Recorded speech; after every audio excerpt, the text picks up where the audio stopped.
Halo para readers, balik lagi bareng gua Iki, admin kesayangan kalian semua ya. Sesuai judul video ya, kali ini kita bakalan membahas Tebate Novel chapter 99.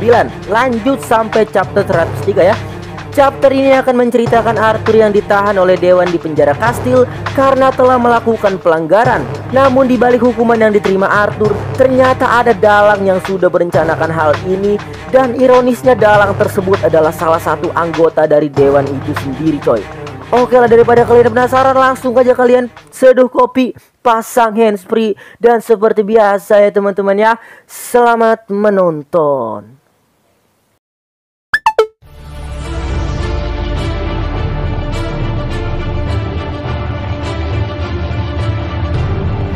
Melanjutkan kisah sebelumnya di mana Arthur terpana melihat betapa megahnya kastil terbang Dewan. Karena mereka terlalu lama memandangi kastil, Alfred pun menyarankan untuk segera masuk supaya keberadaan mereka tidak disadari oleh manabis yang kuat. Mereka pun segera mendarat di ujung tangga dan mereka pun menaiki tangga untuk sampai di pintu kastil. Arthur yang kelelahan pun mengeluh karena tangga kastil yang begitu panjang. Tapi keluhannya tidak ditanggapi oleh para Lance dan itu membuat Arthur terdiam sepanjang jalan. Saat mereka tiba di pintu kastil, Farai pun membuka pintu itu dan memperlihatkan lorong yang sangat panjang dan luas. Di sepanjang lorong itu terdapat banyak sekali pintu, sehingga Arthur mulai resah karena nampaknya perjalanannya masih panjang. Namun kemudian Lance Farai pun berhenti di pintu sebelah kiri dan itu membuat Arthur lega. Farai pun mengetuk pintu itu dan pria bertubuh besar menyambut mereka dengan gagah. Arthur yang melihatnya pun terkagum-kagum dengan tubuh raksasa pria itu. Namun seketika Arthur pun dibuat terkejut saat pria raksasa itu berlutut dan bersujud memberi hormat pada para Lance. Selamat datang, Lance Zero, Lance Balrog. Dewan telah menunggu Anda membawa tahanan Arthur Lewin, ucap pria raksasa itu. Arthur yang penasaran pun menengok pada Alfred. Bah, itu cuma name code, ucap Alfred malu-malu. Farai pun menyuruh pria itu untuk bangun kembali dan mereka kemudian diantar oleh pria itu sampai ke ruangan Dewan. Ruangan itu benar-benar megah. Hampir semuanya dibuat dari kaca dan di tengah-tengah ruangan itu terdapat meja besar yang berisi 6 kursi untuk para Dewan. Yang mulia, ucap para Lance sambil membungkuk. Arthur yang kurang paham dalam situasi ini pun membungkuk mengikuti para Lance. Tapi kemudian, bodoh! Teriak Raja Dwarf. Kau pikir kedudukanmu sama dengan Lance, ha? Kau harus berlutut sebagai tanda hormat, ucap Raja Kurcaci itu merendahkan Arthur. Namun Arthur tak bisa berbuat apa-apa dan ia harus menahan kekesalannya karena situasinya saat ini. Maafkan aku yang mulia. Aku hanyalah orang desa yang kurang diajarkan tentang sopan santun, ucap Arthur sambil berlutut pada Dewan. Baiklah, baiklah. Karena semuanya sudah menunggu lama, mari kita mulai. Farai, lepaskan borgol Arthur, ucap Raja Glider dan Farai pun melepaskan borgol Arthur. Sebelum Dewan yang lain berbicara, ayah Tesia, Alduin adalah orang yang berbicara terlebih dahulu. Sebelum kita memulai ini, aku ingin berterima kasih padamu Arthur. Bukan sebagai pemimpin benua, tapi sebagai orang tua dari anakku Tesia. Sekali lagi aku berterima kasih padamu. Apakah kita di sini untuk melakukan drama keluarga? Kita di sini untuk memberikan hukuman pada tahanan. Apakah aku perlu membaca ulang pesan yang dikirimkan oleh keluarga Waikis pada kita? Lukas Waikis, tangan kanan hancur, tangan kiri beku dan hancur, kedua kaki hancur sampai pangkal paha, dan alat kelamin. Cukup Dausid, ucap Alduin memotong Raja Kurcaci. Aku tahu anak ini telah menyelamatkan akademi dari kehancuran. Tapi tindakannya yang brutal tetap tidak bisa dibenarkan begitu saja. Bayangkan jika ia melihat kita sebagai musuh setelah ia keluar dari sini. Itu bisa saja membahayakan kita dan juga. Lantas apa yang ingin kau lakukan? Kau ingin mengurung anak itu dan membunuh naganya? Itu hanya akan membuatnya menaruh dendam lebih dalam pada kita, teriak Alduin memotong Raja Kurcaci. Namun Raja Kurcaci yang tidak terima pun memperingati Alduin. Alduin, perhatikan nada bicaramu. Apakah kau lupa karena kecerobohanmu kau kehilangan lens berhargamu? Karena kecerobohanmu itu kita kehilangan aset paling penting yang akan membantu kita ke depannya, ucap Raja Kurcaci menegaskan pada Alduin. Namun kemudian Ratu Elf pun berbicara. Ya ampun, kalian berdua ini terdengar seperti orang paranoid. Blaine, Priscilla, bagaimana pendapatmu tentang ini? Tanya Merial pada Raja Ratu Manusia. Kami setuju dengan pendapatmu, Merial. Kami juga ingin berterima kasih padanya sebagai orang tua. Tapi yang terbaik adalah mempertimbangkan pendapat Raja Gaisander juga. Ucap Ratu Glider pada Merial. Karena konflik yang terjadi semakin panas dan Arthur yang mendengarnya pun semakin lelah, ia pun akhirnya berbicara. Yang mulia, apakah aku kesini hanya untuk mendengarkan penilaian kalian atau aku diperbolehkan untuk... Kau tidak diizinkan untuk berbicara di sini. Kau bisa saja berbohong untuk membela dirimu jika kau berbicara. Prajurit kami masih mengumpulkan bukti untuk kasus ini. Ucap Raja Kurcaci tegas. Namun Arthur yang sudah lelah pun berbicara dengan lancang. Kalau begitu tidak ada gunanya aku di sini jika berbicara saja tidak diizinkan. Ucap Arthur dan itu membuat Dewan cukup terkejut. Namun kemudian Ratu Kurcaci pun bilang, kau benar, tahanan tidak perlu berada di sini. Alfred, bawa dia ke sel bawah tanah dan kurung naganya di lemari besi. Ucap Ratu itu. Namun Alduin yang mendengar keputusan itu pun berteriak pada Kurcaci. Dausit, Glaudera, kalian tidak bisa mengambil keputusan semua kalian. Ucap Alduin dan seketika di belakangnya pun muncul Lance Aya yang berlutut siap menunggu perintah. Namun Raja dan Ratu Kurcaci itu tidak memperdulikannya dan ia pun bilang, diamlah Elf, ingatlah bahwa kalian hanya memiliki satu Lance. Ucap Raja Kurcaci. Dan karena ucapannya itu Alduin pun harus mengalah dan membiarkan Arthur dibawa ke sel bawah tanah.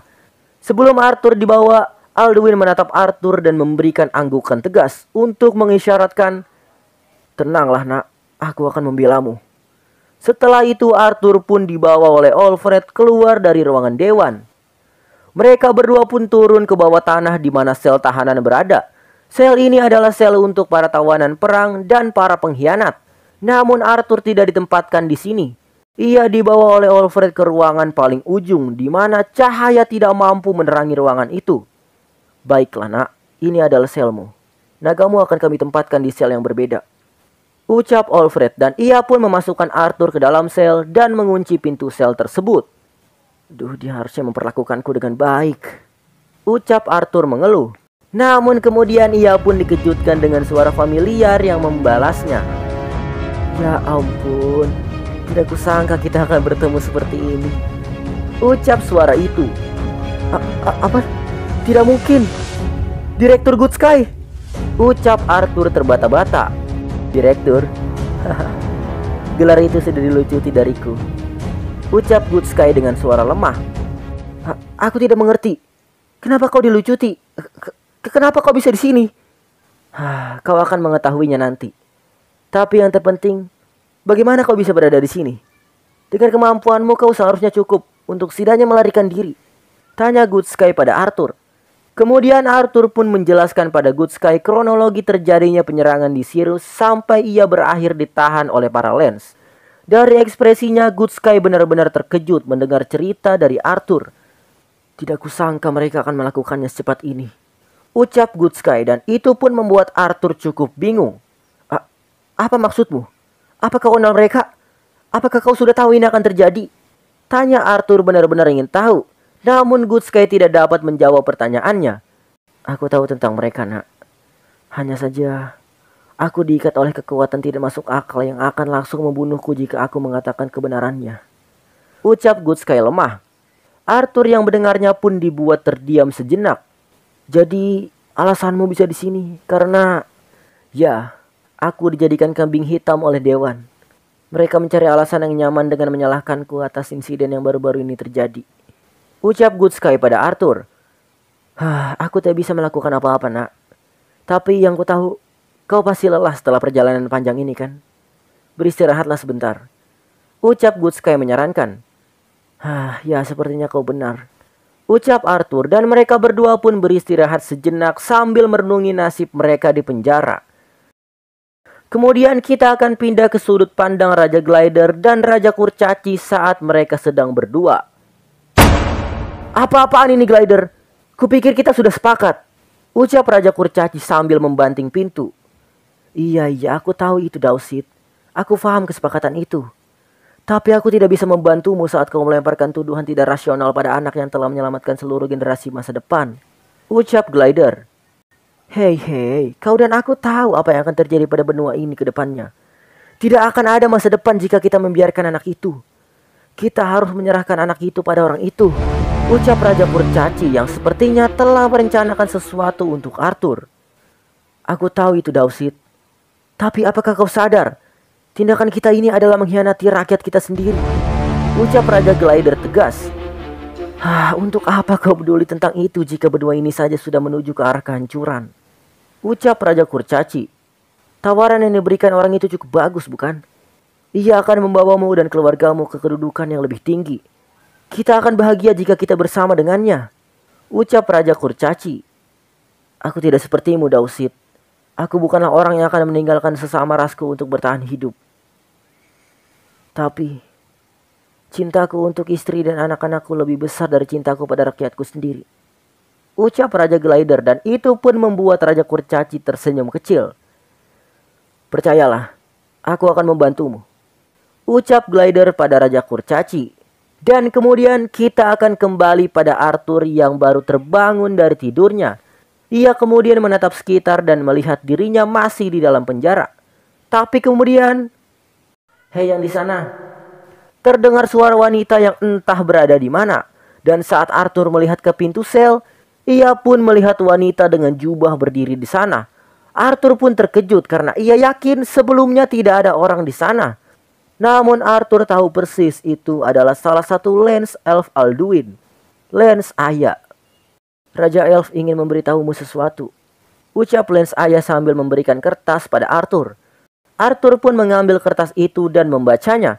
Di situ tertulis, Arthur sayangku, maaf karena aku tidak bisa mengeluarkanmu dari masalah ini. Mungkin kelihatannya mudah, tapi ternyata ini lebih sulit dari yang aku pikirkan. Dewan akan menganggapmu dan Cynthia Goodsky sebagai pelaku aksi terorisme. Goodsky akan dihukum eksekusi publik. Tapi kau hanya akan dipenjara sampai pemberitahuan lebih lanjut. Sekali lagi aku minta maaf, nak. Suaraku tidak bisa menang melawan kurcaci dan manusia yang bersatu. Tapi mungkin aku bisa meringankan sedikit masalahmu dengan ini. Dari yang kudengar, Glider dan Graysander akan mengirimu pada seseorang. Aku tidak tahu apa yang mereka maksud. Tapi aku punya firasat buruk tentang itu. Karena itu, Virion akan membawa keluargamu ke tempat yang aman agar mereka tidak dijadikan alat untuk melemahkanmu. Hanya itu saja yang bisa kuberitahu, nak. Begitulah isi dari surat di kertas itu. Dan seketika kertas itu pun terbakar dan hilang menjadi debu. Dan saat Arthur melihat Lance Aya, ia juga sudah hilang dari pandangannya. Arthur pun sedikit tenang setelah membaca surat tersebut karena keselamatan keluarganya adalah yang terpenting. Namun ia juga terkejut mengetahui Goodsky akan dieksekusi publik. Arthur pun menjadi teringat dengan perkataan seseorang yang pernah ia temui, Winsome. Seingat dia, Winsome pernah mengatakan tentang perang dan keterlibatan klan Fritra dalam beberapa kejadian janggal di Dikatin. Karena itu kini Arthur pun curiga, coy. Waduh, jangan-jangan nih. Tapi kemudian pemikiran-pemikiran negatifnya pun dihentikan oleh suara pintu sel yang dibuka. Bangun, ucap orang yang membuka pintu sel, dan orang itu adalah Byron. Dewan sedang menunggumu, ucap Byron, dan tanpa ragu ia pun menarik Arthur keluar dari kamar selnya. Apakah kau tahu betapa tidak sabarnya aku menunggu momen ini? Ucap Byron berjalan sambil menarik Arthur dengan paksa. Ya ampun, apakah kau berpikir untuk bertengkar dengan anak kecil berumur 13 tahun? Ucap Arthur mengejek. Karena ucapannya itu, Byron pun naik pitam. Dan ia pun mengangkat Arthur sampai bergelantungan. Apakah kau tidak tahu apa yang akan terjadi padamu ke depannya? Kau akan disiksa habis-habisan. Hewan ikatanmu akan dijadikan peliharaan raja. Dan akan kupastikan keluargamu juga mendapatkan hal yang sama denganmu. Ucap Byron dengan seringai. Arthur yang mendengarnya pun cukup terkejut. Namun karena ia sudah diberikan spoiler oleh ayahnya Tesia tentang apa yang akan terjadi padanya ke depan, ia pun hanya tertawa menanggapi ancaman Byron. Ya, Lance Byron yang hebat akan membalaskan dendam untuk adiknya yang gila. Hidup Lance Byron, ucap Arthur mengejek Byron. Byron yang kesal pun mulai mengepalkan tangannya. Namun ia memutuskan untuk menahan diri. Mereka pun kembali berjalan dan akhirnya mereka pun sampai di pintu ruangan Dewan. "Jenderal Byron, Dewan sudah siap," ucap penjaga pintu pada Byron, dan mereka berdua pun masuk ke dalam. Saat Arthur duduk di kursi tunggal untuk tahanan, Raja Kurcaci pun berbicara. "Nak, bisa dibilang Dewan penuh belas kasihan padamu. Walau kau telah berbuat keji pada teman sekelasmu sendiri, tapi karena itu kau lakukan untuk kebaikan yang lebih besar, maka hukumanmu akan menjadi sebagai berikut. Arthur Lewin, kau akan dilucuti dari gelar penyihir, dan bersamaan dengan itu juga, kau akan dipenjara sampai pemberitahuan lebih lanjut," ucap Raja Kurcaci dengan megah. "Apa ada yang ingin kau tanyakan, nak?" tanya Raja Kurcaci pada Arthur. "Hanya sedikit pertanyaan kecil, Yang Mulia." "Apa maksudnya dipenjara sampai pemberitahuan lebih lanjut?" tanya Arthur sambil memiringkan kepala. Blaine pun menjawab pertanyaan Arthur. "Setelah beberapa minggu ke depan, kami akan memantau keadaan di Sirus. Dan jika warga di sana sudah melupakan tentang teror yang kau tebarkan, maka kau akan dibebaskan. Anggap saja ini sebagai penahanan sementara," ucap Raja Glider. "Baiklah, lalu bagaimana dengan nagaku?" tanya Arthur kembali. Namun nampaknya pertanyaan itu cukup membuat Ratu Kurcaci kesal. "Dewan sudah cukup baik untuk membiarkanmu hidup, dan kau malah meminta lebih," ucap Ratu Kurcaci sambil memukul meja. Dan Raja Elf pun menjelaskan pada Arthur. "Nagamu adalah masalah lain, Arthur. Dan karena kau sudah kehilangan titlemu sebagai penyihir, itu berarti kau tidak diizinkan untuk mengurus ikatanmu," ucap ayah Tessia dengan nada tegas. Meski begitu, Alduin sudah berusaha sekuat tenaga untuk membuat Arthur keluar dari masalah ini. Karena itu Arthur pun menurut. "Baiklah, Yang Mulia," ucap Arthur. Setelah sidang selesai, Raja Glider pun memerintahkan Byron untuk membawa Arthur kembali ke dalam selnya. Byron pun membawa Arthur keluar dari ruangan Dewan dan membawa Arthur menuju ruangan sel. Amarah dan kekecewaan jelas terpancar di wajah Byron karena hukuman Arthur tidak sesuai dengan ekspektasinya. Namun ia hanya bisa diam dan mengikuti perintah Dewan. Arthur pun dimasukkan ke dalam ruangan selnya, namun kali ini ruangannya cukup berbeda. Sel baru Arthur kini lebih layak untuk ditinggali dengan berisikan kasur dan toilet. Setelah Byron mengunci sel itu, Arthur pun kembali merenungi nasibnya yang malang. Meski kini ruangan selnya lebih bagus, itu tetap tidak memberikannya kenyamanan. Namun saat ia sedang melamun, suara langkah kaki pun terdengar dan berhenti di depan pintu selnya. Dan saat pintu sel terbuka, wah, nampaknya kau sudah menunggu kedatanganku," ucap sosok yang membuka pintu sel Arthur. "Hahaha, kau selalu muncul di waktu yang menyebalkan, Winsome,"